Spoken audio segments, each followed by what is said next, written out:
the Catholic Church understood in the 16th century. At Trent, Rome placed its unambiguous anathema on the Protestant doctrine of justification by faith alone, and has never, in any magisterial sense, removed that anathema. The Roman Catholic Church condemns sola fide. Now, please understand this, if sola fide is the gospel, then the Roman Catholic Church has condemned the gospel of Jesus Christ. Now, nobody who went to the Council of Trent as a delegate went there with the intention of condemning the gospel. The theologians of Rome really believed they were defending the gospel and that the Protestants had, in fact, committed apostasy. And I admire the Church, the Roman Communion of the 16th century, for at least understanding what apparently people don't understand today, and that's what's at stake here. That they understood that somebody is under the anathema of God. And we can be as nice and as pleasant and as gentle and as loving and as charitable and as tolerant as we possibly can be, but it's not going to change that, folks. Somebody is preaching a different gospel. And when Rome condemned the Protestant declaration of justification by faith alone, I believe Rome, when placing the anathema on sola fide, placed the anathema of God upon themselves. And I agree with his assessment that the institution is apostate.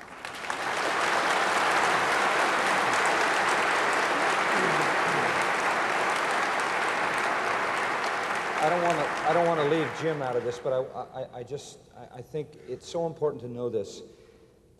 In a time like this of tolerance, listen, false teaching will always cry intolerance.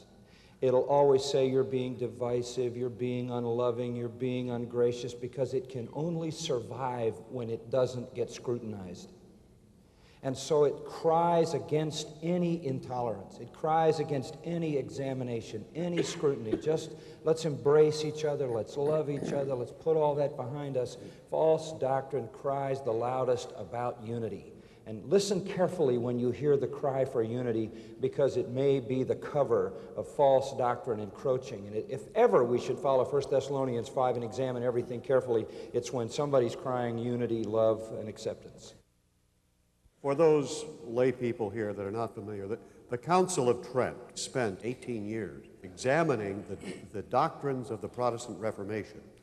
And at the end of that time, they came out with many canons of the Council of Trent. And this is the particular one that R.C. was referring to. And I'd just like to have you hear the words. This has never been altered or denied by the Catholic Church.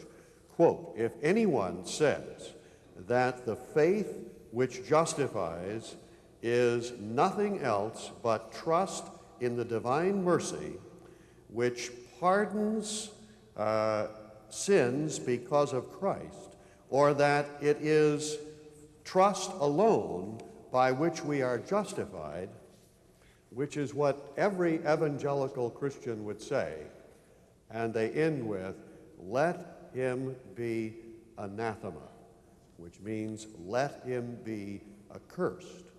Every evangelical Christian in the world stands under the official, never-changed curse of the Roman Church. And we need to be aware of that fact. Now, I think that the Bible says we are to hold to the truth in love.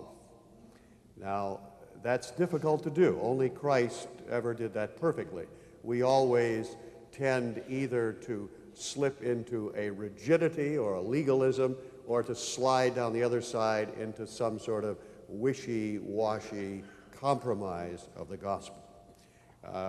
But getting to your question, and that was one of the reasons for ECT, that we live, as Chuck told me on the phone when he called me, we live in a time when the concept of truth is under attack, when the values and morals that Christians hold in common are under enormous assault, that we must stand together or we are going to fall together. But the question is, if in the process, and I believe in co-belligerency, I think that we should endeavor to work together to fight the evils of our time. And I believe that I can, and I'm supposed to love everybody. And I love people, whether they're Roman Catholic or Presbyterian, and I've known some Presbyterians that were a lot harder to love than some Roman Catholic. But the problem with this document is it goes beyond just simply saying we need to fight for on these social issues together, and it gives the appearance of compromising the basic doctrine of the gospel of the Bible, which is the gospel.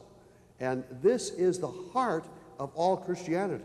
And this is why we had this meeting right here in my office to try to work these things out so there would not be a schism among evangelicals, and happily got all of these gentlemen to sign a statement that they do affirm the basic reformational truths.